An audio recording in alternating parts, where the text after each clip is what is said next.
Saya kan mualaf. Nah, anak saya kan belum. Saya boleh minta doa buat anak saya sekarang. وهي من الله تعالى متاحة لكل من أقبل عليه. Dan kebahagiaan ini terbuka untuk siapapun juga. Bagi mereka yang mau. Allah Ta'ala yang membuka pintu بل kebahagiaan من ini. تقرب إليه شبرا تقربت إليه ذراعا. Bahkan barang siapa yang mendekat, kata Allah, yang mendekat kepadaku satu jengkal, aku mendekat kepadanya satu hasta. Kalau Tuhan memang ada, kenapa anak-anak di Palestina itu yang umurnya masih kecil harus meninggal seperti itu? 5, 4, 3, 2, 1 and close the door. Hari ini bukan hari yang biasa, sudah pasti terlihat.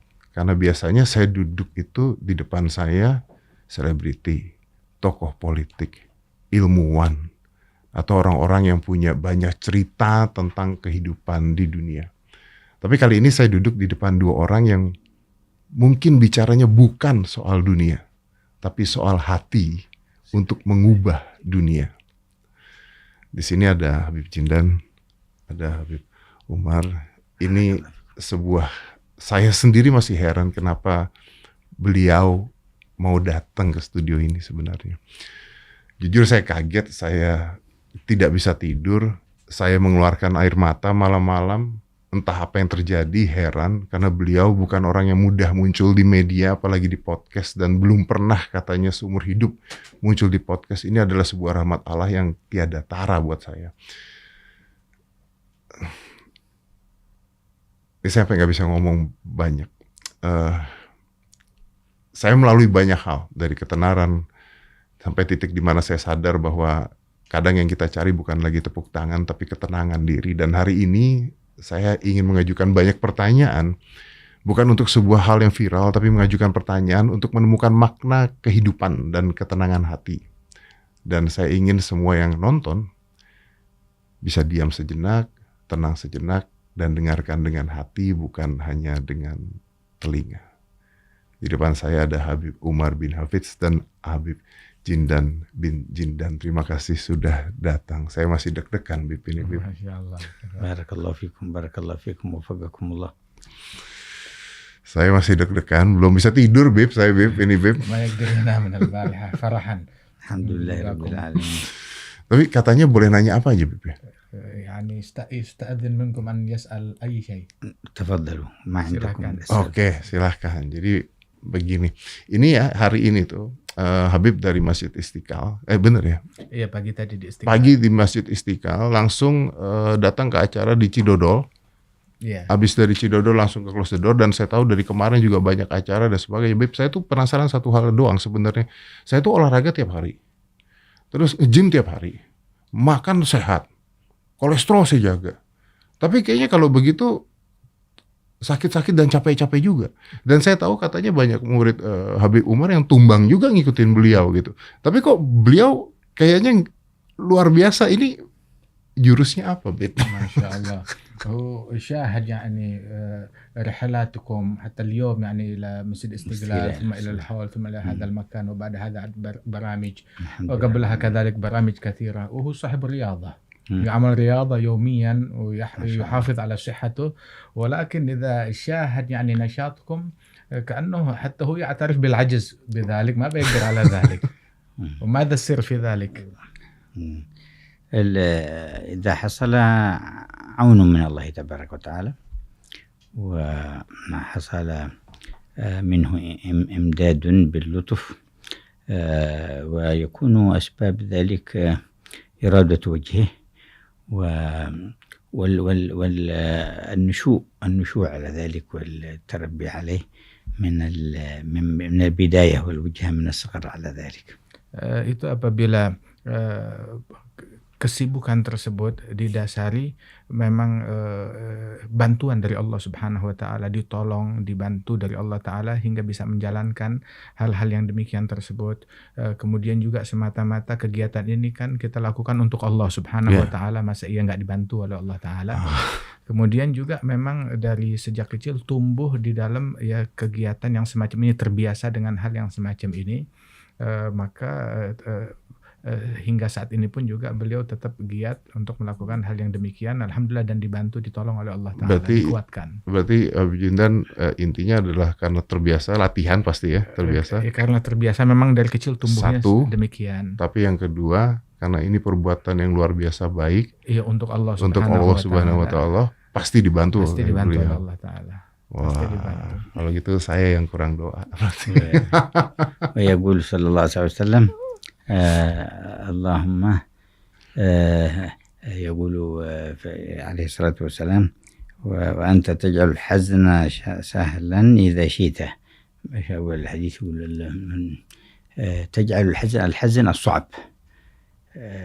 اللهم لا سهلة، يقول صلى الله عليه وسلم اللهم لا سهلة إلا ما جعلته سهلا وأنت تجعل الحزن سهلا إذا شئت. الحزن الصعب شديد تجعله سهل إذا شئت بقدرتك. Itu di dalam doanya Nabi dikatakan, ya Allah, tidak ada kemudahan kecuali hal-hal yang Engkau mudahkan. Tidak ada kemudahan kecuali hal-hal yang Engkau mudahkan. Berarti yang direstui intinya, yang direstui oleh Allah Ta'ala. Dan Engkau menjadikan hal yang sulit, yang berat, yang sedih, apabila Engkau berkehendak, itu pun bisa Engkau bikin menjadi mudah. Oke, berarti kita jalan sesuai dengan kehendak Allah intinya. Iya, dan kita doa kepada Allah Ta'ala. Jadi dimudahkan. Bahkan dalam hal kesehatan berarti ya, يعني في الصحة في كل شيء، كل أمر، dalam segala hal. كل أمر صعب يصير سهلا بمعونة الله تعالى وتسهيله. Semua perkara-perkara yang sulit ya dimudahkan oleh Allah Subhanahu wa Ta'ala kalau kita sungguh-sungguh dalam memintanya. ولو رأيت الوالد وبعض الشيابة الذين أدركناهم لرأيت نشاط أكثر من هذا. Ini yang apabila engkau melihat ayah saya dahulu ataupun juga guru-guru saya, orang-orang yang saya kenal itu, Mas Dedi akan lebih terkejut lagi melihat semangat mereka yang lebih dari saya. Lebih, oke. في بعض الأيام قد يحضر في اليوم الواحد 17 مجلس. Di sebagian hari-hari beliau pernah dalam satu hari itu, enggak setiap hari, tapi ada beberapa hari dalam satu hari itu 17 majelis. 17 majelis itu dari pagi sampai malam. ولا يرى عليه أثر تعب. Dan tetap dengan semangatnya dia enggak kelihatan tanda-tanda kalau beliau jenuh capek, atau penat. Males gitu ya. Berarti memang dari hati ya, Bib. من القلب يحب ذلك. وهذا واحد من الأسرار إنه ما يفرح به الإنسان عند فرحه ومحبته يهون عليه الأمر الصعب وينطلق فيه بنشاط. Jadi ada hal-hal yang ketika seseorang enjoy, suka betul. melakukannya itu, maka dia lupa dengan segala kepenatan. Bib, tapi saya nonton akan nanti ada nih orang-orang protes nih, dia bilang saya kadang-kadang sakit doa tapi nggak sembuh. Nah gimana tuh Bib kalau ada yang nanya gitu? يعني في بعض الناس يعني يقولون أنا دعوت الله تعالى مرضت وأنا دعوت لكن لم يشفى. يكون في هذا عدة حكم.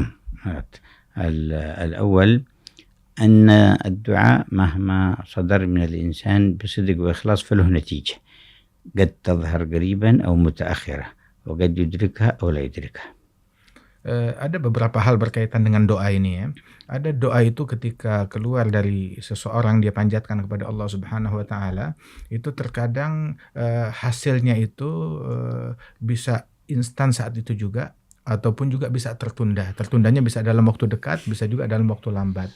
Bisa juga dia kesampaian sekarang di dunia, ataupun dia nggak kesampaian dari apa yang dia harapkan itu. كان سيدنا عمر يقول إني لا أحمل هم الإجابة لكن أحمل هم الدعاء. أي كيف يدعو إذا صدر الدعاء بإخلاص وصدق وعلى وجهه مع حضور مع الله تعالى فلا أحمل هم الإجابة وإنما أحمل هم الدعاء. Sayyidina Umar ibn al-Khattab, beliau bilang, sesungguhnya yang saya prioritaskan itu di dalam prosesi doa itu bukan agar dikabulkannya doa. Bukan agar dikabulkan doa. Bukan agar dikabulkan doa. Oke. Akan tetapi yang saya prioritaskan adalah kesempatan saya untuk diberikan kesempatan oleh Allah untuk berdoa itu. Sehingga saya fokus dalam doanya kepada Allah Ta'ala. Adapun dikabulkannya itu bonus tambahan nanti. Jadi seperti kayak anak orang tua ya, meminta, betul. Ya ini ka walad li abih. يعني يتاح له المجال للسؤال والطلب. أيوه نعم هو كذلك مجال مفتوح. يعني seperti يعني في كيفية الدعاء. أيوه الدعاء يعني مملوك عند مالك كريم محب أرحم به من نفسه. Jadi bagaikan seorang hamba sahaya di hadapan majikannya yang sangat baik, sangat dermawan, sangat penuh cinta kepada hambanya ini dan rela memberikan apa saja kepada hambanya ini. فأول فوائد الدعاء أنه في حد ذاته ذكر ويثاب عليه. Satu manfaat doa itu pada zat doa itu sendiri adalah zikir, adalah zikir dan itu dapat pahala. Dapat pahala. Seperti kita berzikir dapat pahala, doa itu sendiri doa saat sendiri kita meminta dapat pahala. Doanya sendiri dapat pahala. والثاني أنه التجاء إلى الحق تبارك وتعالى ففيه اعتراف بعظمة المولى وزيادة للإيمان. Dan yang kedua makna doa itu adalah dia bersimpuh mengemis kepada Allah Subhanahu wa taala dan itu adalah tambahan buat keimanan seseorang. والثالث أن فيه اعتراف بحاجته وضعفه وعجزه ففيه أيضا تقوية انكسار قلبه من أجل الله. Dan poin ketiga manfaat daripada doa itu betapa seseorang itu dengan berdoa menyadari lemahnya, kekurangan dia dan keperluannya kepada Allah Subhanahu wa taala dan di situ pun juga dia mendapatkan daripada inkisar hati yang luluh ketika dia mengemis kepada Allah taala. فهذه الثلاثة حاصلة على كل حال. Dan tiga hal ini pasti didapat oleh setiap orang yang berdoa. Tiga hal ini. بعد ذلك كيفية الإجابة إما أن تعجل كما طلب وإما أن يدفع عنه من بلايا ومصائب كانت يمكن تصيبه بمقدار ما طلب وإما أن يدخر له ثوابا واعتلاء في درجته. Ini tadi dari sisi doa permintaannya. Nah itu bagaimana cara Allah menjawab doa orang tersebut? Itu ada beragam. Allah menjawab mengabulkan doanya itu satu dengan diberikan instan apa yang dia minta. Ataupun artinya diberikan yang dia minta diberi oleh Allah Ta'ala. Itu satu. Yang kedua, nggak diberi apa yang dia minta, akan tetapi dikasih pemberian yang lain dengan ditolak musibah tertentu, bencana tertentu. Karena mungkin yang dia minta belum tentu terbaik ya Beb. Belum tentu yang terbaik, begitu. Akan tetapi Allah Ta'ala berikan apa yang dia perlukan saat itu yang dia nggak tahu. Iya. Dan yang ketiga itu mungkin nggak diberikan di dunia tetapi disimpan oleh Allah Ta'ala doa ini nanti diberinya di akhirat dengan sesuatu yang lebih yang lagi. Jauh lebih baik. Karena kadang-kadang yang kita butuhkan, yang kita minta bukan yang kita butuhin nih Beb. نطلب شيء الذي نحن لا نحتاج إليه وربنا يؤتينا الذي نحن نحتاج إليه ولا نسأل. وقد نطلب شيئا لو حصل لنا لا حصل بسبب ضرر كثير ومشاكل عندنا ما نعرف ذلك هو يصرف عنا رحمة منه. Kadang kita juga tidak pandai dalam meminta. Kita meminta sesuatu yang kita tidak ketahui kalau diberikan oleh Allah justru memberikan madarat kepada kita. Jadi masalah baru gitu. Menjadi masalah baru, problem, madarat buat kita sehingga Allah karena sayang sama atau kita. Atau jadi dosa baru bisa Beb. Bisa jadi dosa baru. Ditahan ini diberikan sesuatu yang lain. Paham saya paham. لأن الإنسان في علمه المحدود وإدراكه يقول فعسى أن تكرهوا شيئا فعسى أن تكرهوا شيئا وهو خير لكم وعسى أن تحبوا شيئا وهو شر لكم. Sebab manusia kan ilmunya itu terbatas, pengetahuannya terbatas. Sehingga mungkin dia suka kepada sesuatu seperti Allah Ta'ala bilang, mungkin kamu suka kepada sesuatu tetapi itu berdampak negatif, buruk kepadamu. Atau kamu nggak suka akan sesuatu padahal itu baik buat kamu. Ini kayak anak kecil minta permen sama orang tuanya, tapi orang tuanya tahu tuh bakal batuk buat anak kecilnya maunya permen gitu kan. مثل الولد يطلب شيء من أبيه نعم يضر ليس كل نعم بعض الشيء يضر قد يطلب الطفل سكين بيلعب به وأنت تخاف أن يخدش عينه أو أن يجرح نفسه فتمنعه منه. Pisau gitu, kalau diberikan akan membahayakan dirinya sendiri. Iya. Jadi belum tentu baik buat dia gitu, Beb ya. Saya mau nanya nih, karena ini pertanyaan banyak orang. Saya kan mu'alaf. مؤلف أسلم يعني. ما شاء الله الحمد لله زادك الله إيمان. Semoga ditambah Amin. Nah, anak saya kan belum atau tidak lah gitu ya. عنده ابن لم يسلم بعد. لكن الولد قد بلغ يعني saya kan hanya bisa mengajarkan tapi tidak bisa memaksa nih. إنما هو يعلم ولا يقدر يكلف. لا بس نعم بلوغه قبل الإسلام وبعد الإسلام بلوغ الولد. Besarnya dewasanya ini setelah Islamnya Mas Dedi atau sebelumnya? sudah besar kan? Sudah besar, sekarang usianya hampir 20. Al-an umroh qarib 20 sana. وهو أسلم قبل كم؟ Pas jadi Islamnya lebih kurang Pada saat itu dia sekitar umur 16 tahunan. ذاك الوقت عمره 16. عمر الولد قد بلغ. قد بلغ. فالأمر كما قال الله لا إكراه في الدين، لكن البيان القولي والبيان العملي والذوقي معه هو الذي يكون سبب لإدراكه الحقيقة وهدايته. Sebagaimana Allah bilang tidak ada paksaan di dalam menjalankan agama, dalam beragama, memilih agama tidak ada paksaan, tetapi tugas kita memberikan penjelasan, dan penjelasan itu bisa dengan ucapan, bisa juga dengan perbuatan, perilaku, bisa juga dengan sikap, dengan perangai kita, bisa juga dengan cita rasa kita, dengan dengan keadaan kita. Itu pun juga salah satu bentuk penjelasan kepada dia. Tapi kenapa masyarakat banyak yang menuntut harus? لماذا يعني الناس يطالبون لابد يعني هم يريدون الخير ولكن في المسألة اسمه استعجال. Kadang orang ya gitu kalau sangka baik kepada mereka, memang mereka ingin kebaikan. Jadi mereka tuh ingin yang terbaik gitu ya. Ingin kebaikan buat semuanya. Buat semuanya, gitu, biar lengkap kebaikan. Jadi kita pikirnya positif nih ya, Bib ya. Iya, kalau kita berpikir positif. Cuma kan kadang masyarakat juga terlalu terburu-buru.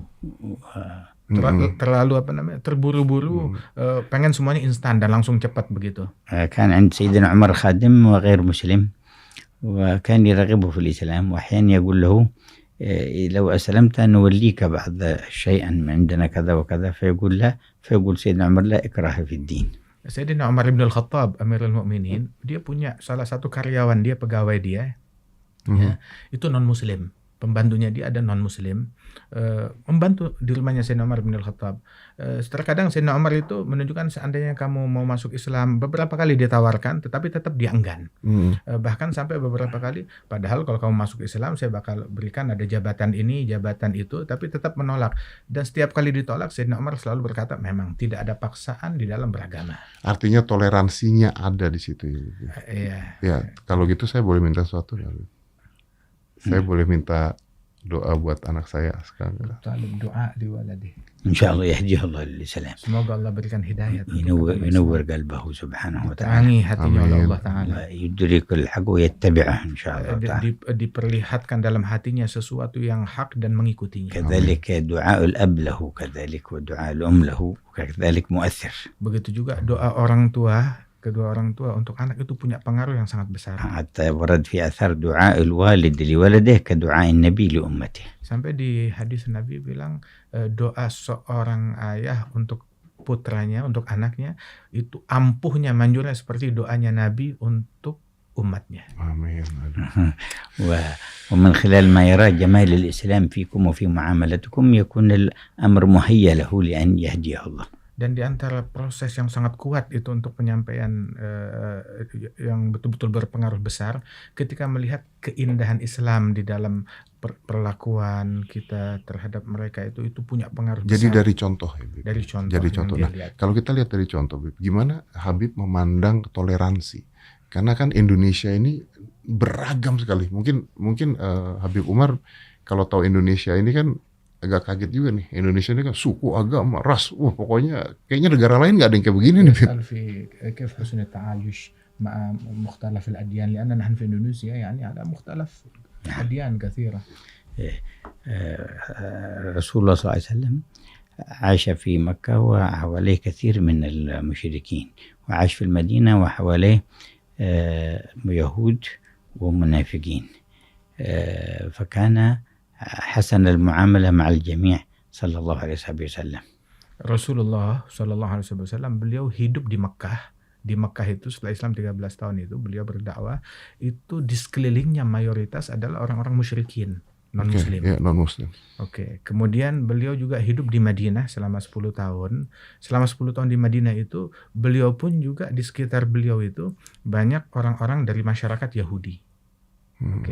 Kemudian juga bahkan ada orang-orang munafikin yang hanya menunjukkan keislaman zahirnya, tapi mereka tergolong orang-orang yang berpura-pura dalam memeluk agama Islam. Islam KTP kalau sekarang. Artinya memang menyembunyikan Menyembunyikan. kekufurannya. يظهر الإسلام ويخفي الكفر. Menunjukkan keislaman, menyembunyikan kekufuran. Oke. Tetapi bersama semua masyarakat tersebut, bersama semua mereka, Nabi itu memperlakukan mereka dengan baik, dengan indah, dengan santun. ومن أول ما عمل لما وصل المدينة جعل عقد صلح بينه وبين وميثاق بينه وبين اليهود، ومنها أن لا يعين أحدا عليه ولا يعينه أحدا عليهم ويحافظ على الأمن والاستقرار في البلد. Pertama Rasulullah tiba di Madinah Al-Munawwarah membuat sebuah kesepakatan dengan suku-suku Yahudi, masyarakat Yahudi yang ada di sana. Salah satu isi kesepakatan tersebut adalah janganlah masyarakat Yahudi bekerja sama dengan pihak luar untuk mengganggu muslimin yang ada di situ. Oke. Dan juga muslimin juga tidak memprovokasi pihak luar itu untuk bekerja sama membunuh atau mengganggu, memerangi umat Yahudi yang ada di Madinah. Jadi konteksnya damai.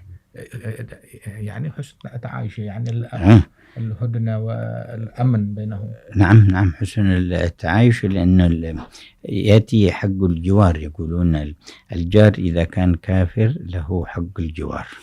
Itu konteksnya adalah damai, dan juga itu haknya tetangga, orang yang hidup di dalam lingkungan kita di negeri kita ini walaupun beda agama. Tetangga itu jiran, ya, tetangga, orang yang hidup berdampingan dengan kita itu, walaupun dia non muslim, maka dia tetap masih punya hak sebagai tetangganya kita. Oke. Apapun agamanya berarti ya. Walaupun beda agama. فإذا كان مسلم فله حقان، حق الجوار وحق الإسلام. Kalau tetangganya itu muslim, dia punya dua hak, hak tetangga dan hak sebagai saudara kita muslim. فإذا كان من الأقارب له 3 حقوق. Kalau dia kerabat juga berarti dia punya 3 hak. حق الجوار وحق الإسلام وحق القرابة والرحم. Hak tetangga, hak Islam, dan juga hak sebagai kerabat famili yang menjadi tetangga kita itu. Oke. Artinya semua manusia punya hak. Semuanya punya Dan hak. harus dihargai. Harus dihargai, dan kadang ada beberapa hak itu berlapis. Ya, saya paham. Nah, kalau kita bicara tentang ini kan berarti kan agama ini indah sekali. Tapi saya baca kemarin di salah satu artikel bahwa sekarang ini meningkat orang-orang yang ateisme, terutama anak-anak muda. Ateisme di tubuh anak muda karena dengan teknologi yang ada dan semuanya, akhirnya Tuhan itu ditinggalkan, menganggap bahwa agama tidak perlu, dan ateisme itu sekarang jumlahnya makin banyak. Nah, ini apa yang terjadi? Apakah ini hal yang biasa ataukah ini sebuah bencana sebenarnya?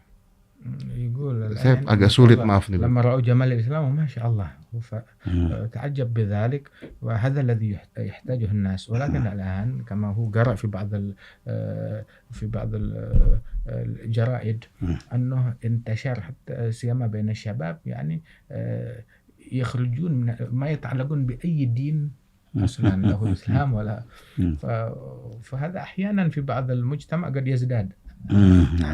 ولكن هذا يوقعهم في الفراغ الروحي. عدم الديانة مطلقا تجعلهم مهما مضوا فيها يشعرون بأنه في شيء ناقص عندهم وفي دواخلهم، يكون فراغ في أرواحهم.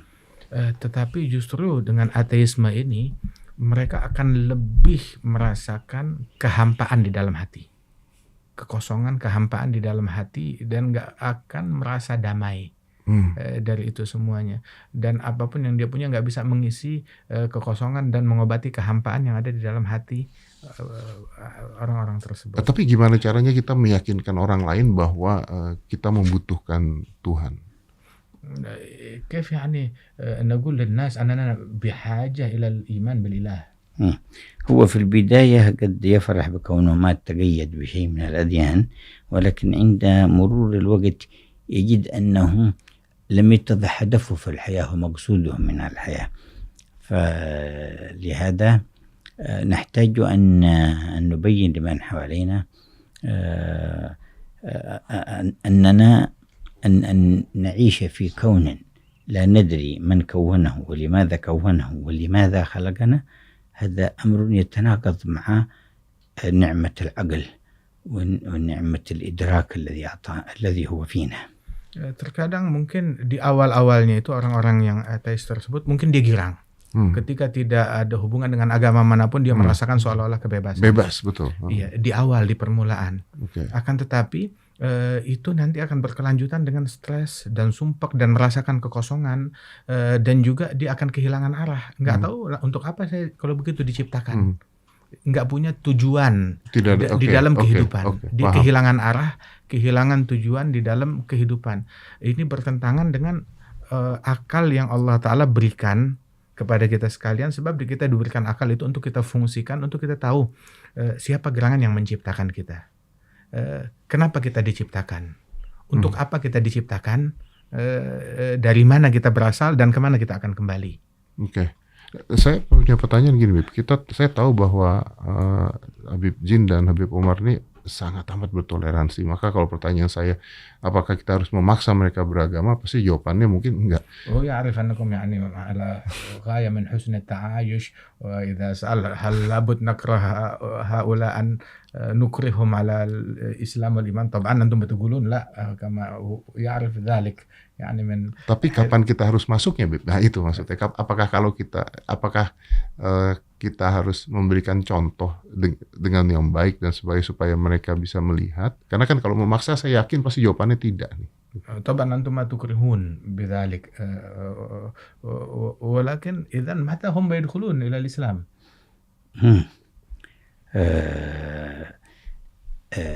عدم الإكراه لا يعني عدم الدعوة، لا بالحسن البيان الظاهر ولا بالحسن المعاملة كذلك. الدعوة مستمرة من حسن البيان والحرص على إنقاذهم من النار وإدراكهم للحقيقة، هذا موجود مع عدم الإكراه. Tidak memaksakan bukan berhenti kita tidak mendakwahkan. Oke. Beda. Kita tidak memaksa. Akan tapi bukan berarti kita tidak menasehati, nggak membimbing, nggak memberikan penjelasan, baik itu secara zahir ataupun juga memberikan penjelasan dengan sikap kita, dengan keadaan kita, dengan perbuatan kita, dengan kelakuan, dengan perangai kita. Nah itu pun juga adalah bagian daripada penjelasan dan tidak ada paksaan. Oke. Tapi saya pernah mendebat hal tersebut.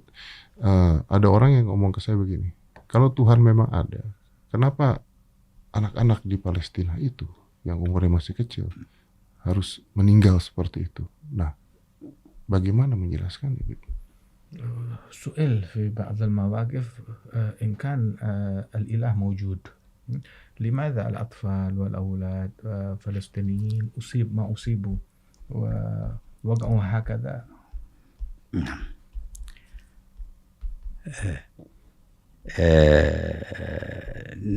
نربط هذا بإتمام الكلام مع ما ذكرنا أن الإنسان في الحياة يجب أن يدرك أن له مكون وله خالق وخلقه لمهمة.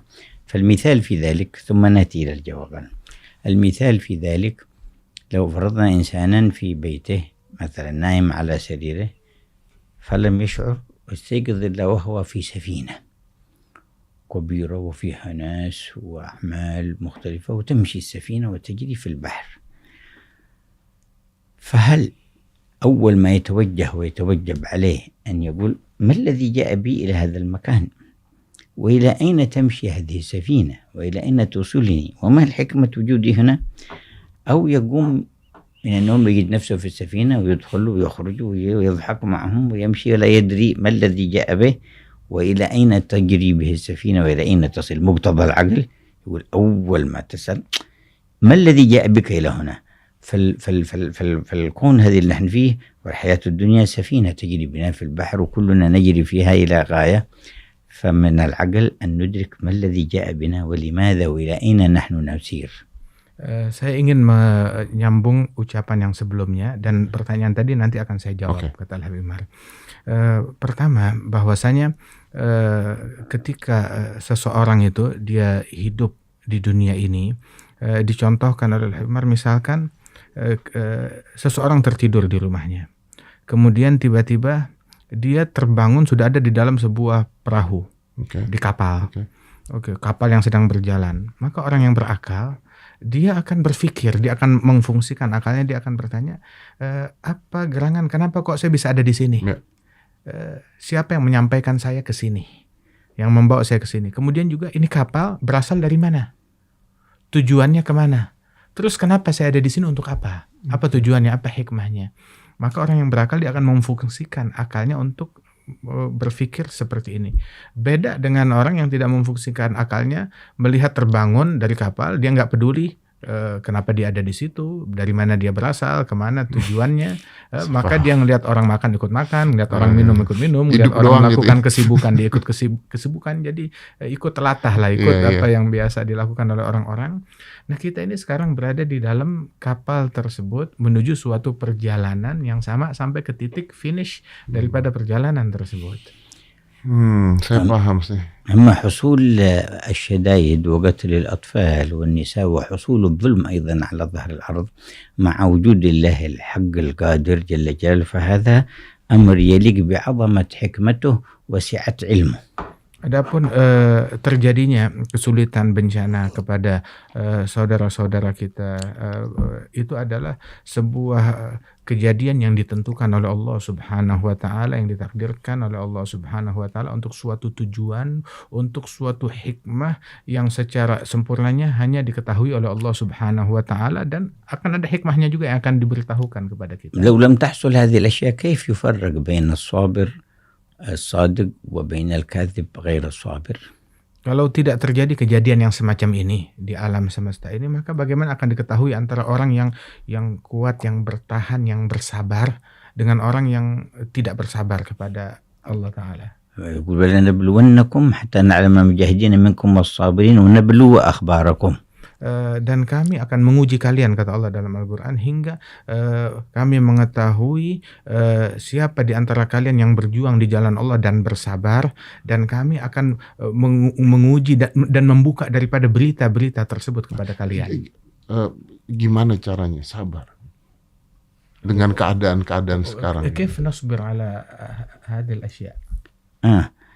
الصبر عليها من معرفة أنها جاءت من حكيم قادر وعنده أجر على كل صبر أعظم وأجل مما لو لم يكن هذا الأمر موجود، فأحسن منه وأجمل منه جزاء موجود مقابل هذا الصبر على هذه الشدة.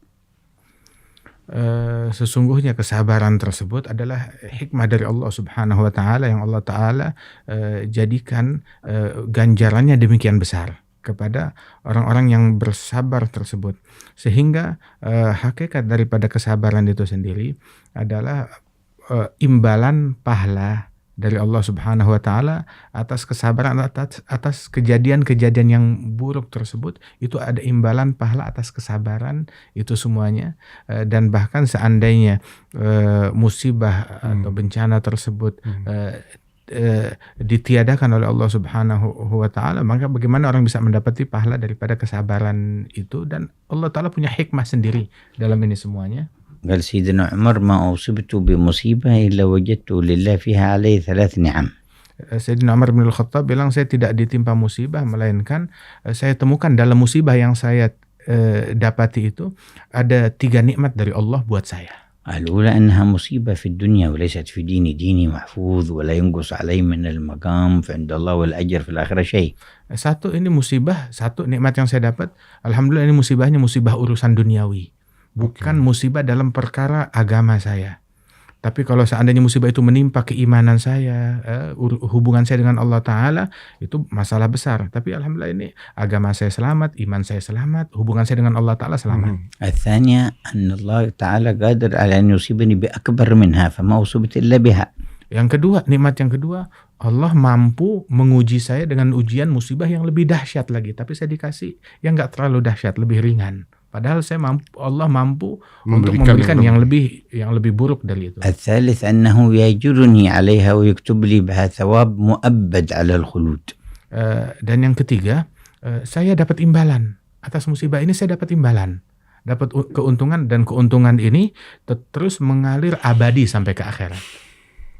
وتعرف الإنسان أحيانا يصبر على قطع إصبعه من أجل مصلحة باقي اليد وصحتها، لما يعلم أن الداء والمرض الذي في هذا الإصبع إذا ترك فسينتشر في اليد ثم الجسد كله، فيصبر على قطع الإصبع لأنه يعلم أن فائدة في هذا أكثر وهو صحة بقية الجسد مدة. Seorang manusia terkadang dia sabar ketika jarinya itu dipotong. Jarinya dipotong, dia bersabar sebab dia tahu ini bermanfaat buat dia untuk menyelamatkan sisa daripada tubuh dia yang seutuhnya. Kehilangan sedikit jari untuk menyelamatkan tubuh dia yang lain. Dan dia bisa bersabar itu semua karena dia mengetahui manfaat dan tujuannya. Tujuan dari itu semua. Ini baru mendapatkan penjelasan ini nih, menarik sekali karena kalau ini dipotong untuk menyelamatkan karena penyakit ya, bisa kan kalau misalnya orang diabetik atau apa segala. ما هو مجرد صبر بل يفرح بنفسه يذهب إلى عند الدكتور وإذا قال في عملية توقع عليه يوقع بنفسه على العملية هو فرحان بهذا لأنه يعرف النتيجة. Enggak sekedar sabar, justru malah dia girang. Iya. Dia karena girang. Selamat yang dia sendiri yang datang pergi ke dokter, dia sendiri yang bikin kesepakatan dan tanda tangan. Dia bayar keluar duit begitu. Iya, benar, dan dia gembira karena ini adalah keselamatan buat dirinya.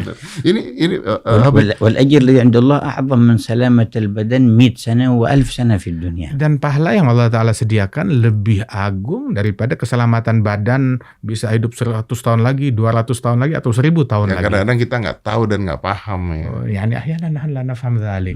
Iya. Ini saya mau bicara ini menarik karena kan dengan pembicaraan tadi kan Habib Umar tuh terkenal sekali dengan kata-kata jangan sibuk dengan aib orang lain karena itu akan menutupi cahaya hatimu.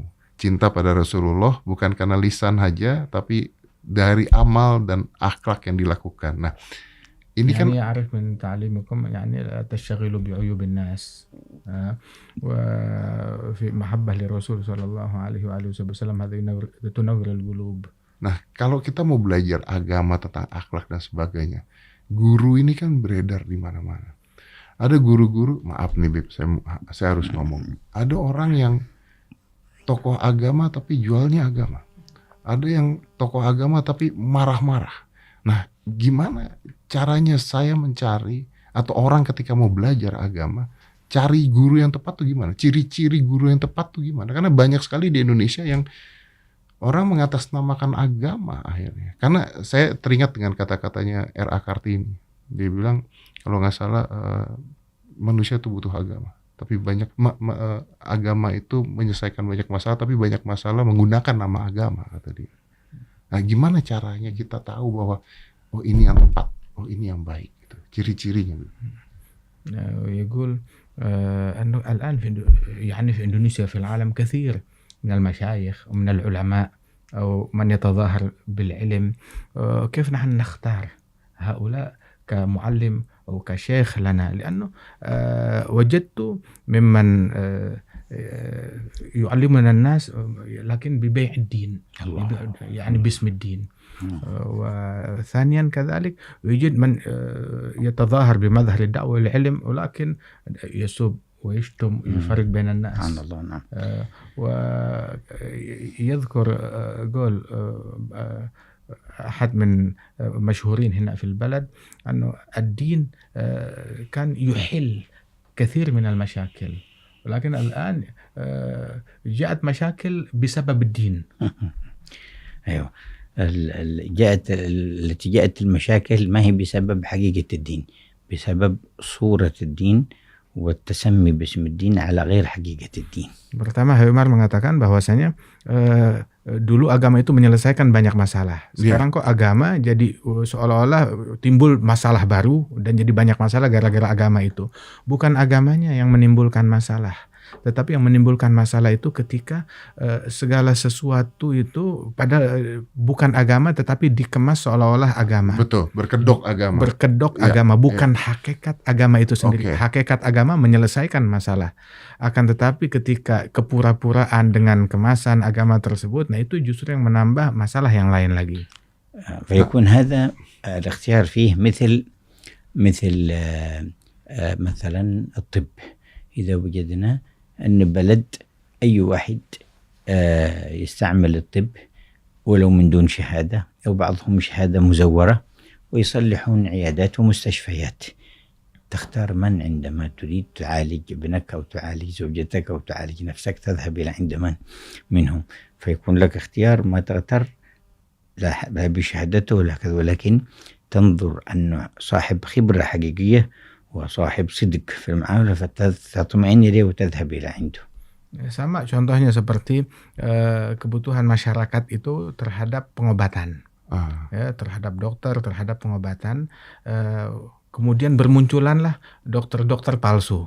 Atau pengobatan palsu untuk ngambil uang keuntungan dari masyarakat dengan segala atribut mereka. Nah, kita ketika ingin mengobati anak kita, keluarga kita nggak akan mungkin kita datang ke dokter yang asal begitu aja, kita selidiki dulu. Gitu. Ini beneran asli atau malpraktek. Nah, itu dalam kedokteran. Nah, begitu juga dalam agama mencari guru. Dalam pencarian guru agama itu jauh lebih penting lagi. وإذا علمت عن طبيب أنه يحب أخذ فلوس الناس ويفشل في عامة العلاجات حقه وليس له خبرة، أنت ما تطمئن أن تسلم بدنك إليه ولا بدن ولدك إليه. Kalau kita tahu ada dokter doyan duit, sukanya cari uang, ngambil keuntungan dari pasien, nah kita nggak bakalan rela untuk mempercayakan tubuh kita ataupun juga anak keluarga kita kepada dokter tersebut. Nanti akhirnya direkayasa penyakit-penyakit yang lain. العالم في الدين دكتور ولكنه للروح وللقلب وهي أغلى من البدن فلا تذهب إلى عند أي واحد. Dan ulama dalam agama ini itu ibaratnya seperti dokter, tapi yang mereka obati adalah bagian batin, bagian dalam, bagian hati, bagian keimanan, bagian keagamaan, hubungan kita dengan Allah Ta'ala, hubungan perihal akhirat yang jauh lebih penting. Maka jangan kita datang sembarang, mencari guru sembarang begitu saja. لهذا كان يقول ابن سيرين من التابعين الذي أدرك الصحابة إن هذا العلم دين فانظروا عمن تأخذون دينكم. Itu Ibn Sirin yang berguru daripada para sahabat dan ulama-ulama besar. Dia bilang, lihat-lihat, cari tahu dari mana kalian mengambil agama kalian, sebab ilmu ini adalah agama. Jadi lihat-lihat bergurunya kepada siapa. Nah, Bib, ada nggak satu patokan gitu? Jadi maksudnya saya harus melihat apanya dulu gitu, Bib. Kalau dokter kan kita bisa cek ijazah gitu misalnya. Kalau ini apa nih patokannya apa? Apa patokan intinya? يعني نرجع إلى كيف يعني أما دكاترة نشوف إلى شهادتهم ولكن أما العلماء كيف نختارهم؟ الشهادة عند العلماء ورعه وتقواه وخشيته من الله تعالى الذي تظهر آثارها في معاملته وتطبيقه للعلم في نفسه وأهله وولده عدم التفاته إلى الجاه ولا المال. Begitu juga ijazahnya seorang ulama bukan cuma sekedar kertas, tapi ijazahnya seorang ulama itu adalah dengan waraknya dia, keberhati-hatian dia dari yang syubhat apalagi yang haram. Kemudian juga taguannya dia kepada Allah Ta'ala, rasa takutnya dia kepada Allah Subhanahu wa Ta'ala, takut kalau dia melakukan salah atau fatwa yang salah atau melakukan atau mengucap perbuatan yang keliru. Kemudian juga bagaimana pengapalan dia mengamalkan agama itu pada dirinya dan juga keluarganya dan anak-anaknya. Berarti harus pelan-pelan dilihat dari situ. Begitu. Itu bukti tentang ulama yang betul. وأوحى الله إلى النبي داود لا تسأل عني عالما أذكره حب الدنيا أولئك قطاع الطريق على عبادي. Begitu juga termasuk juga kecondongan bagaimana ulama tersebut nggak terobsesi ingin dekat sama orang kaya atau dekat dengan pejabat-pejabat, obsesi kepada itu semua. Itu banyak tuh kalau gitu. Itu Allah Ta'ala mewahyukan kepada Nabi Daud, bilang, wahai Daud, jangan kamu bertanya tentang aku kepada orang yang katanya ulama tapi telah mabuk dengan dunia. Nah, Bib, melanjutkan tadi kata mereka itu adalah orang-orang yang membegal manusia lain dalam perjalanan menuju kepada Allah. Membegal agamanya itu sendiri berarti, Bib. Bib, kalau tadi Habib ngomong itu saya nyambung nih, Bib. Nah, kan katanya banyak misalnya ulama-ulama yang begitu dekat sama pejabat dan sebagainya. Sebenarnya di Islam itu diajarkan nggak sih sifat kita terhadap pemerintah seperti apa? Karena kan kita lihat nih belakangan banyak kejadian di seluruh dunia. Nah, sifat kita fil ghurub يعني من الحكام وأصحاب السياسات يعني هل هذا يمنع ولا لا. أو يعلم في الإسلام؟ إن كان لقصد تعظيم الدنيا أو النيل من سلطتهم أو النيل من مال أموالهم وثروتهم فهذا خطأ وممنوع. وأما ما كان بقصد النصيحة أو كان إنقاذ مظلوم وشفاعة له أو إحقاق حق فهذا أمر مطلوب في الشرع.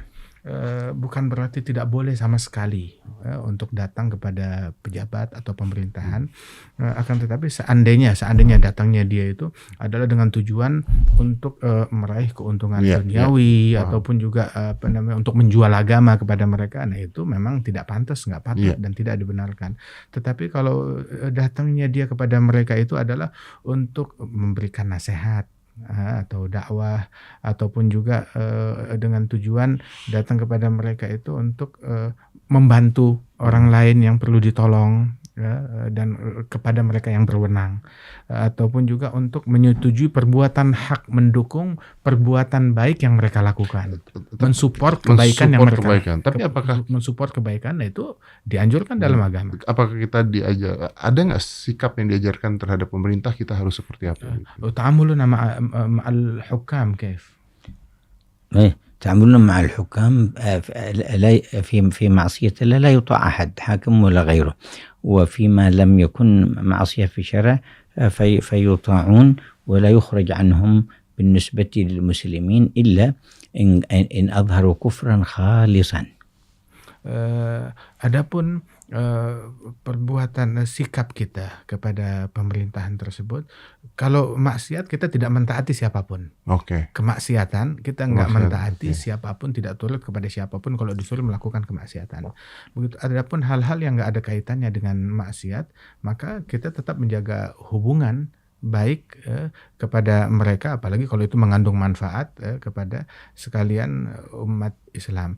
Kemudian juga di dalam dilarang kita melakukan pemberontakan ataupun juga pertentangan, kecuali apabila telah nyata-nyata melakukan perbuatan gitu yang secara terang-terangan kufur yang nyata, kekufuran yang betul-betul terang-terangan, yang nyata, maka itu yang tidak bisa dapat diterima. Berarti kayak koruptor yang besar-besaran gitu dan sebagainya. Itu bukan kekufuran. Itu bukan kekufuran.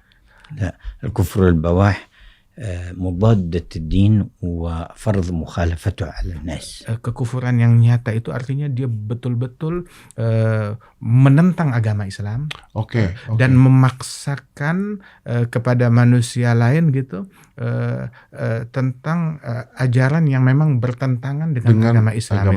Memaksakan orang dengan kekufuran itu sendiri. Tapi selain itu kita harus mendukung, dilarang juga kalau kita. Selain itu ya kita bukan berarti mendukung dalam hal yang baik, dalam hal yang tidak baik ya kita tidak mendukung. Kita tidak mendukung tetap. Karena kan banyak pertanyaan seperti itu, gimana nih maksudnya dengan keadaan seperti ini masyarakat tuh harus seperti apa kalau mengikuti agama Islam yang baik tuh? Apakah kita harus tetap sama koruptor kita harus benci gitu, atau sama pemerintah kita harus mendukung, atau kita bisa membedakan antara ini oknum, ini bukan gitu? Sulit kan soalnya sekarang nih, Bib. يقول يعني في بعض الناس يعني يسرق من الدولة، يسرق حقوق الناس، فتقوم عليه الدولة بذلك. نعم. Itu sesuatu yang baik. Kenapa memang? Ketika dia menghukum koruptor itu baik. Berarti itu هذا من مهمات الدولة. أن تقوم على من يسرق وأن تمنع الظلم. Mencegah kezaliman, mencegah pencurian, mencegah korupsi, itu tugasnya. Saya nanya begini kan karena banyak kayak Al-Quran dikorupsi. Dikorupsi juga agama pun sampai dikorupsi kan, kadang-kadang begitu. يعني كثير يعني سرقة في بعض المجالات. أنواع المعاصي والظلم، خصوصا ما يتعلق بحق الغير. Ada beragam kemaksiatan terutama yang berkaitan dengan haknya orang lain. Haknya orang lain. واجب نهي عن ذلك بالنسبة Itu للسلطان wajib dilarang والحاكم. oleh pemerintah dan hakim. بالنسبة للسلطان والحاكم هذا فرض عليه حتم بكل قدرته. وبالنسبة لعموم الناس من يستطيع التخليص من ذلك وتغيير ذلك من دون إحداث مشاكل أكبر ولا منكر أكبر فيفعلون جهدهم. Mencegah seseorang dari perbuatan yang mungkar, terutama kalau udah ngambil haknya orang lain, itu kemungkaran yang dahsyat. Kalau untuk manusia, orang-orang yang bukan pemerintahan, tugas mereka hanya menghimbau, mencegah, melarang daripada perbuatan yang dilarang tersebut. Kemudian juga itu pun juga dengan catatan tidak membuat kemungkaran yang lain lagi. Tidak membuat Kemungkaran yang baru lagi. Oke. Tapi tugasnya pemerintah itu adalah kewajiban, walaupun dengan kekuatan mereka. Kewajiban untuk menyingkirkan kezaliman dan kejahatan walaupun dengan kekuatan yang mereka punya. Oke. Jadi tujuannya sama gitu ya, Bib. Tujuannya sama.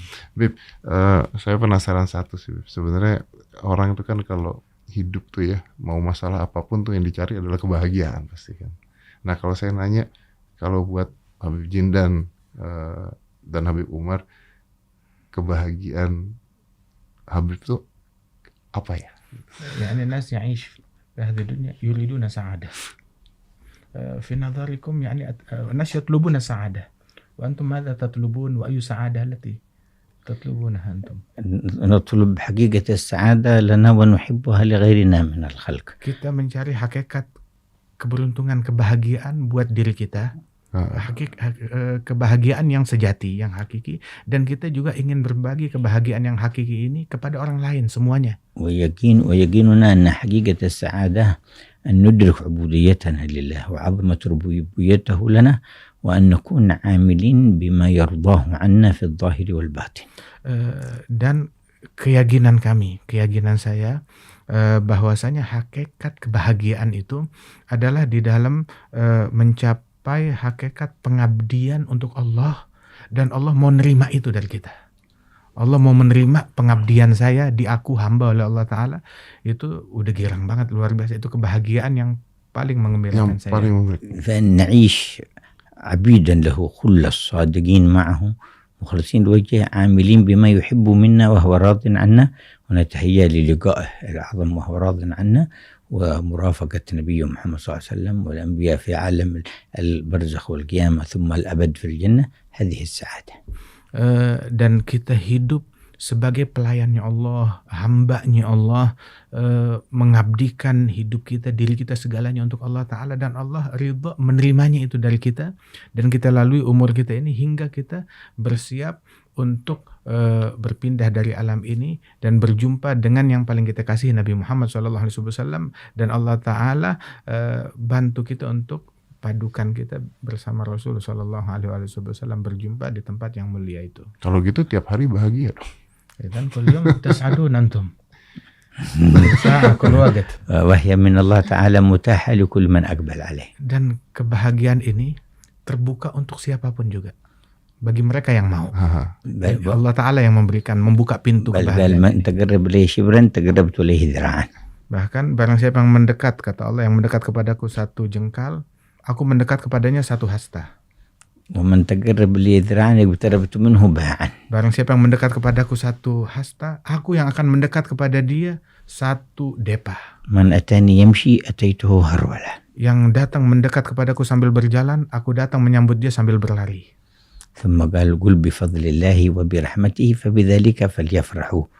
Kemudian dikatakan, katakanlah dengan anugerahnya Allah, dengan rahmat dan kasih sayangnya Allah, bergembiralah, bahagialah kalian. ولذا كان كثير من الصالحين والعارفين يطيب لهم المناجاة لله تعالى في الليل ويشعرون بلذة كبيرة ثم يقولون لو يعلم الملوك ما نحن فيه بالليل لجالدون عليه بالسيوف.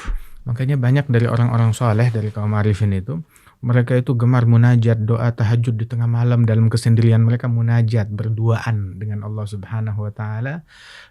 Kemudian mereka merasakan kelezatan yang luar biasa, bahagia sekali, sampai mereka bilang, seandainya raja-raja mereka mengetahui nikmat yang saya punya, dan mereka bisa merebutnya, mereka bakal merebutnya dari saya. Tapi nggak bisa direbut nikmat ini. Saya jadi penasaran. Pernah marah nggak kalau gitu?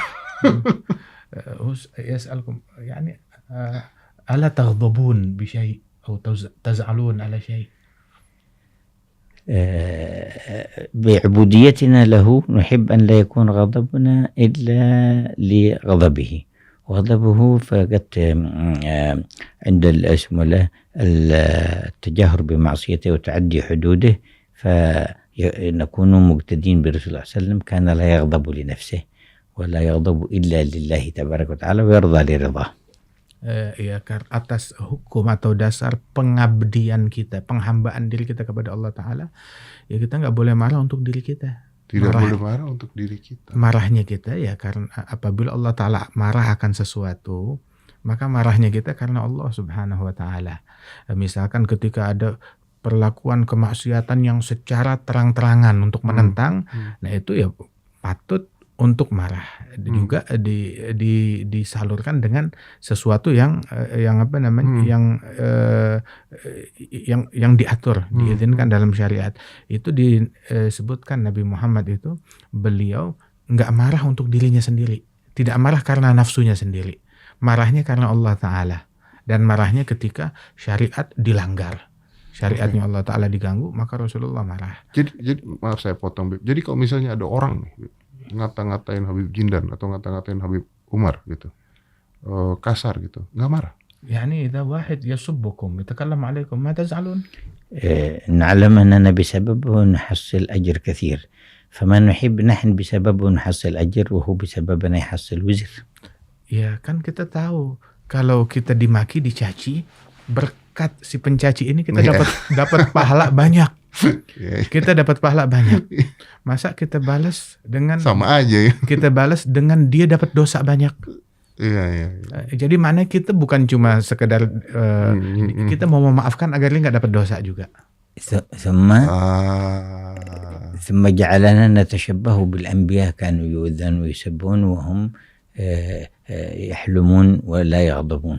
Pencaci, pembenci, terima kasih buat dia menjadikan kita ini punya suatu kesempatan untuk mirip dan mencontoh para nabi-nabi yang dulu dicaci, dimaki, diganggu, dan ya harusnya ini kesempatan ya kita syukuri. جاء واحد عند سيدنا الحسن البصري قال إن قوم في المكان الفلاني يسبونك ويتكلمون عليك فحمل فاكهة وجاء إليهم وقال سامحوني هذا مكافأة لكم لأنكم أهديتم إلي حسناتكم وأنا ما عندي شيء أقدر أكافئكم به، هذا أكافئكم بشيء وهو فاني وأنتم أعطيتوني شيء باقي. Ada satu orang datang kepada Imam Al-Hasan Al-Basri, tabi'in, bilang, Imam Hasan Al-Basri, ada orang mencaci maki engkau. Di daerah sana orangnya itu dia mencaci maki, dia bergosip, mengumpat, mengeluarkan kata-kata buruk kepadamu. Dengar begitu, dia bawakan, dia kumpulkan buah-buahan yang dia punya, hadiah yang dia punya, dia kirim kepada orang tersebut. Bilang, wahai Imam, ini orang mencaci engkau. Bilang, iya nggak apa-apa, saya mau kirim hadiah, saya minta maaf, ini sebagai bentuk terima kasih saya atas kiriman orang ini. Saya cuma bisa mengirimkan buah-buahan yang fana, habis. Begitu saja untuk dimakan dan habis. Tapi dia mengirimkan kepada saya pahala ibadatnya, pahala puasanya, pahala sholatnya, dan itu abadi. Dan itu abadi. Jadi saya berterima kasih. Saya berterima kasih. Iya. وفي هذا نتذكر أيضا قصة النبي صلى الله عليه وسلم في التعايش مع اليهود. وفي هذا الأمر الذي ذكرت واحد اسمه زيد بن سعنة كان من علماء اليهود، كان يعرف التوراة التي نزلت على سيدنا موسى. فصدفة النبي صلى الله عليه وسلم اقترض منه دين وإلى موعد معين. Di sini juga saya teringat salah satu situasi yang dialami oleh Rasul SAW. Ada satu orang Yahudi, salah seorang tokoh ulama Yahudi namanya Zaid bin Sakhnah, dan dia mengetahui ahli dalam kitab Taurat. Nah itu Rasul SAW kebetulan ada pinjam sesuatu dari dia, minjaman, ya, entah itu uang atau makanan, meminjam uang atau makanan dari dia sebagai dalam bentuk pinjaman. وقبل الموعد ب3 أيام تعمد أن يدخل المسجد ويسب النبي صلى الله عليه وسلم. 3 hari sebelum jatuh tempo, sengaja dia masuk ke masjid langsung mencaci maki, berkata-kata kasar kepada Nabi Muhammad di hadapan Nabi Muhammad. كان على النبي رداءه فحمل الرداء وسحبه بقوة حتى حمل رقبة النبي. Nabi dia pakai sorban macam ini, dia tarik dibetot sorbannya itu sampai berbekas di lehernya Nabi Muhammad. وقال أعطني ديني فما عرفتم يا بني هاشم إلا مطلون الناس في حقهم. Sampai dia bilang, bayar hutang kamu kepada saya. Memang kamu keluarga Bani Hashim ini memang kalau ngutang itu suka nunda-nunda pembayaran. Jadi caci makinya kasar sekali. قام سيدنا عمر قال تفعل هكذا برسول الله وأنا أنظر إذن لي يا رسول الله أن أضرب عنقه. Sayyidina Umar Ibn Al-Khattab dia bangkit berdiri, berani kamu buat macam ini kepada Rasulullah, dan saya menyaksikan, ya Rasulullah saya minta izin untuk penggal kepala orang yang kurang ajar ini. قال النبي لا يا عمر كنت أنا وهو أحوج إلى غير هذا منك. Nabi bilang, tidak wahai Umar, tidak saya izinkan. Saya dan dia yang kita butuhkan bukan pedang kamu yang saya butuhkan. Kita perlu kepada hal yang lain, bukan pedang kamu yang jelas. Murhu bihusnul talab wa murni bihusnil adab. Kalau kita mau kamu kalau mau menyuruh sesuatu, suruh dia minta baik-baik. Tapi juga kamu suruh saya kalau ngutang bayar baik-baik. Wa'alam annahu bagi min maw'id ad-dain 3 ayyam. Tapi asal tahu saja jatuh temponya masih 3 hari lagi. ولكن الآن اذهب بنفسك يا عمر وأعطه دينه كامل وزده 20 مكان ما روعته. Nah sekarang wahai Umar, bayar sekarang juga, kamu bayar, ambil dari situ uang, bayar kepada dia sekarang juga, dan tambahkan lagi senilai 20 sebagai bonus untuk dia. Kenapa saya tambahkan? Ya kamu sudah bikin dia ketakutan. فذهب سيدنا عمر وكال له حقه وزيده 20 وقال هذا أمر به رسول الله لك خذه. Sayyidina Umar sendiri yang menimbang itu gandum, diberikan kepada tuh orang, ditambahkan lagi 20 untuk orang itu. Kemudian, lo kenapa ditambahkan? Ya ini ya Rasulullah yang suruh. Ya, saya nggak senang hati, tapi Rasul yang suruh, ya sudah saya jalankan. قال هل عرفتني يا عمر؟ قال له. Ini orang bilang, tahu gak kenapa saya lakukan itu hai Umar? Kata si pelaku ini yang Yahudi tadi. قال أنا زيد بن سعنة. قال العالم من علماء اليهود هذا اسمه معروف كان. Nama saya Zaid bin Sa'nah. Oh, kamu ulama Yahudi yang terkenal, yang viral itu. قال نعم وأنا ما فعلت هذا إلا لأني قرأت صفة رسول الله في التوراة فخبرتها كلها فيه واقعة إلا خصلتين ما خبرتها من قبل فتعمدت اليوم جيت قبل الموعد ب3 أيام الحلم وأنه لا يزيد شدة الجهل عليه إلا حلما فاليوم خبرتهما منه فأنا أسلم أذهب إلى هذا كله صدقة وأنا أذهب لرسول الله وأسلم دخل المسجد يشهد أن لا إله إلا الله أن محمد رسول الله. Maka dia bilang, wahai Umar, saya lakukan ini. Saya ngerti Taurat, saya sudah baca Taurat, saya menyelidiki Taurat. Di situ disebutkan sifat nabi-nabi yang terakhir. Dan semua sifat-sifat yang disebutkan betul-betul saya temukan pada diri Nabi Muhammad. Begitu, kecuali 2 sifat saya belum ketemu. Dan pada hari ini saya buktikan sendiri dengan mata kepala saya. Apa 2 sifat tersebut? Al-Hilim, demikian penyabar Rasulullah. Itu sifat pertama. Dan yang kedua, makin diprovokasi, makin santun akhlaknya. Makin santun. Ini 2 hal ini hari ini saya buktikan. Dan saya sekarang ini saya mau masuk Islam. Ini harta yang tadi yang hutang yang diminta itu semuanya buat sedekah. Tolong sekarang bawa saya ke Rasulullah, saya mau masuk Islam di tangannya. Cuman gara-gara itu ya? Cuma gara-gara itu untuk menyelidiki hal tersebut. Wow. Allahumma salli alaihi. Allahumma salli alaihi. Ini mungkin udah terakhir. Saya tuh penasaran aja. Habib Umar ini kan adalah tokoh Muslim yang yang paling besar lah, yang paling berpengaruh di dunia gitu. يعني أنتم من أكثر المسلمين تأثيرا يعني في العالم الآن. Gimana beliau mengelola semua itu gitu tanpa megang handphone, tanpa pakai buzzer mungkin, tanpa apa menurut beliau mungkin yang membuat beliau, bahkan beliau tidak cari popularitas sebenarnya. كيف يكون ذلك وأنتم يعني ما تحبون الشهرة حتى في الجوالات ما أكثرتم استعمال الجوالات ولا تستخدمون الناس الذي ينشرون هذه الأخبار. كل هذا يرجع إلى تعلقنا بالنبي ومحبتنا له وحرصنا على متابعته بما نستطيع. ومن يفعل ذلك الله تعالى هو الذي يتولى الأمر. فعندنا من العيب والعار أن يطلب الإنسان شهرة أو يتمناها أو يسعى لأجلها، ولكن من يشهره الله تعالى من دون أن يطلب ذلك فيكون هذا مجرد عطاء من الله تعالى عليه أن يقوم بحقه بينه وبين الله. Semua yang saya dapat ini semuanya itu adalah berkat dua hal, yakni hubungan kecintaan yang besar terhadap Nabi Muhammad SAW, dan yang kedua itu adalah peneladanan yang sungguh-sungguh dengan telaten mengikuti, mencontoh Rasulullah SAW. Dan adapun kita nggak mencari ketenaran, nggak mencari popularitas, bahkan itu adalah melakukan pencarian, mencari popularitas itu bagi orang semacam beliau dan para ulama itu adalah hal yang aib, tidak baik. Itu hal yang tercela, mencari popularitas tersebut, dan itu bagian dari duniawi yang tercela. Akan tetapi barang siapa yang diberikan oleh Allah popularitas tersebut tanpa dia mencarinya, itu adalah anugerah dari Allah Ta'ala, dan itu juga terikat dengannya ada tugas dan kewajiban dan tanggung jawab di hadapan Allah Subhanahu wa Ta'ala. Satu, nikmat tersebut harus disyukuri, dan tanggung jawab yang berat dari Allah Subhanahu wa Ta'ala. Saya boleh tanya buat saya sendiri nggak? Yurid soal khas, yani loh. Taib. Saya tuh masih penasaran begini, Bib. Kenapa saya bisa dapat berkat ini gitu? Maksud saya, kenapa Habib Jindan, Habib Umar mau datang ke podcast ini? Saya kan bukan siapa-siapa gitu. Maksud saya bukan siapa-siapa gitu. Saya tahu Habib juga nggak butuh media juga gitu. Dan Habib Umar nggak pernah podcast juga di mana-mana. Yang saya dengar katanya cuman kesini doang gitu. Dan ini saya mau ngomong aja mau nangis nih.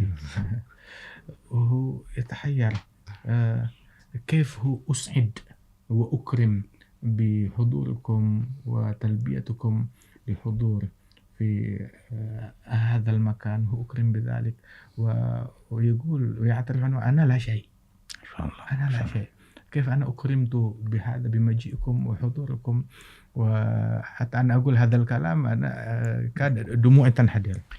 نور الإيمان الذي في قلوبكم وما اكتسبتم به من محبة لله ورسوله هو الأصل والأساس الذي أحضرنا إلى هنا، أي هو السبب القوي الذي بسببه الله تعالى رتب حضورنا إلى عندكم. Cahaya iman yang ada di dalam hati Mas Dedi ini dan kecintaan kepada Allah dan Rasulnya itu, ini adalah pondasi yang sangat kuat sekali, itu yang menjadi magnet hadirnya saya, hingga Allah Ta'ala hadirkan saya di tempat ini. Allah yang menghadirkan saya di tempat ini. Wallah yazidukum iman wa yazidukum mahabbah. Semoga Allah Ta'ala tambahkan masih keimanan, ditambahkan kecintaan. Amin. ولأن في هذا العمل الذي دعوتمونا إليه خير للأمة ونشر لنور هذا النبي وهديه ودينه، فلذلك لبينا. Sebab kegiatan yang masih dilakukan, artinya dengan mengajak Al-Habib Umar ke tempat ini mengandung manfaat yang besar bagi umat di dalam menyebarkan cahaya ini dan kebaikan ini bagi umat, dan ini juga yang mendorong saya untuk menjawab dan menerima ajakan ini, dan ini adalah manfaat besar bagi umat. وتنال بذلك خدمة الدين وخدمة الشريعة وخدمة رسول الله صلى الله عليه وسلم فيزداد أجركم إن شاء الله. Dan ini juga adalah salah satu bentuk khidmatnya Mas Dedi untuk Allah dan untuk Rasulullah, untuk syariat, dan Mas Dedi juga bakal dapat pahalanya yang besar dari Allah Subhanahu wa Ta'ala, dari manfaat yang diterima oleh masyarakat melalui podcast ini. Amin. Jazakumullah khair ala ma da'utum wa tahtum al-majal. Allah memberikan kebalasan sebesar-besarnya, dan juga terima kasih sudah diberikan peluang. Wallah yaj'al fi dzalik khair Indonesia wa lil ummah kullahum. Dan insyaallah ini menjadi kebaikan untuk Indonesia dan untuk umat seluruhnya. Mungkin yang terakhir mungkin kita minta doa untuk Indonesia kali ya, Bib. Talib minkum ad-du'a li Indonesia. بسم الله الرحمن الرحيم الحمد لله رب العالمين القوي المتين الواحد الأحد الفرد الصمد الذي بيده ملكوت كل شيء وإليه يرجع كل شيء وهو على كل شيء قدير، نسأله نتوجه إليه بنبي محمد صلى الله عليه وسلم نبي الرحمة أن يصلح أحوال أهل إندونيسيا ويتولاهم في شؤونهم ويدفع البلايا والآفات والعاهات عنهم ويقيم بينهم راية المصطفى صلى الله عليه وسلم ودينه القويم وسنته الغراء، وأن يقطع عنهم كل ما يقطع عن ذلك، وأن يبعد عنهم كل ما يمنع من ذلك، وأن الله سبحانه وتعالى يهيئ لهم الأسباب ويسلك بهم أشرف المسالك حتى تكون بلاد أمن وطمأنينة واستقرار وسكينة وخير متوالي. اللهم يا كريم يا والي جنبهم الفتن والمحن والبلايا والشرور.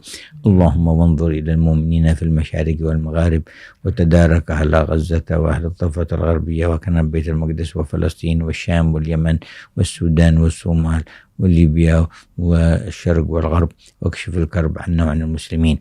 اللهم انظر إلى أهل إندونيسيا ولأهل آسيا ولأهل الإسلام في جميع أقطار الأرض وجميع قارات الأرض نظرة تزيل العناء عنا وتدني المنى منا، وكل لنا نعطاه منك يا ربي في كل حين، وأصلح شؤوننا ما أصلحت بشؤون الصالحين، ورقنا على مراتب علم اليقين، أصلح الراعي والرعية وادفع كل أذية وبلية، واجعل حوائجنا في الدارين على خير وجوه مغذية، وضاعف البركة في هذه القناة وفي هذه المؤسسة الإعلامية، واجعل لها خدمة للأمة بخدمة دينك وشريعتك وهدي نبيك وسنته وما جاء به عنك برحمتك يا أرحم الراحمين يا أرحم الراحمين يا أرحم الراحمين.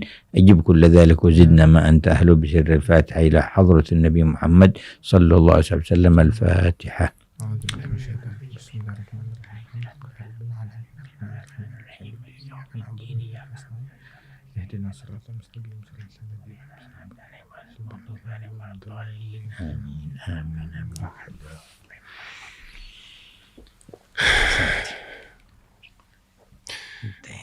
Terus apa yang saya harus lakukan sekarang untuk membalas sebagai bentuk terima kasih? ماذا نعمل الآن يعني ليشكركم؟ الله يحفظكم. زيادة تعلقكم بالنبي محمد. Tambahkan kecintaan dan hubungan koneksi dengan Nabi Muhammad. حرصكم على سنته. Perhatikan sunnahnya Nabi. ومواصلة خدمة دعوته من خلال إعلامكم. Dan terus sambung untuk khidmah kepada Allah dan Rasulnya melalui podcast yang Mas Dedi miliki ini. Barakallah. Jazakumullah khairan. Semoga berkah. Terima kasih banyak. Jazakumullah khairan. Amin, amin. Habib Jindan, Habib Umar, sehat terus yang pasti. Insyaallah dum taufiq sehat. Bimbing kita terus. Arsyiduna daiman. Jangan pernah bosan. La tasamu minna. Jangan pernah bosan sama Indonesia juga. La tasamu min Indonesia. Insyaallah.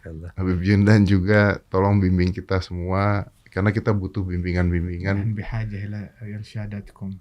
Saya yakin dengan keadaan di seluruh dunia seperti ini, kita kekurangan orang-orang seperti Habib.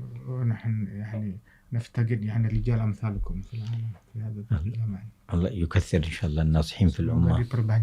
diperbanyak orang-orang yang memberikan nasihat di tengah-tengah umat. ويتدارك الأمة. Yang tulus insyaallah. وجزاكم الله خير الجزاء ولقاء مبارك إن شاء الله. Perjumpaan yang ويجمعنا الله على الخير. Insyaallah padukan kita dalam kebaikan. وأنا أستودعكم الله الذي لا تضيع ودائعه. Saya titipkan Mas Dedi kepada Allah Taala, enggak akan hilang orang yang dititipkan kepada Allah Taala dan segala-galanya.